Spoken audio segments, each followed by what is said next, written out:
In this lesson, we're going to show you how to set up a scrolling carousel in Vizrt. The first thing that we need to do is to make sure that the system is connected to a Vizrt engine, and we can see from the status up here that the system is currently connected.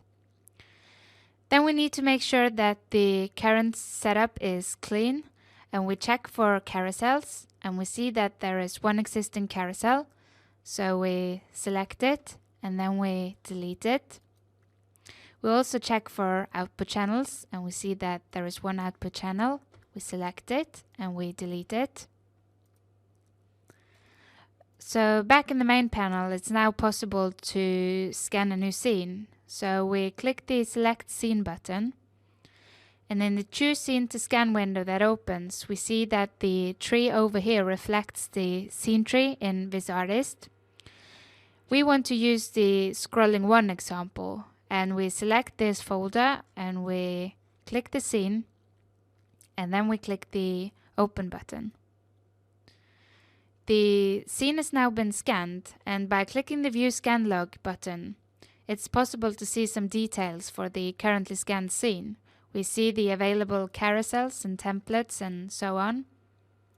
Now we see that this is the scene that we want to use, and we also see that this scene is designed according to the ticket design conventions, and this is a correctly designed scrolling carousel scene, otherwise this button would not have been available.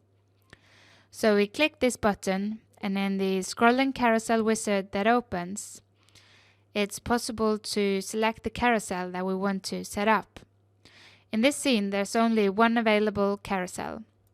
We select it and then we click the Next button. In this panel, it's possible to add templates to the carousel. There are 2 available templates and we want to add them both.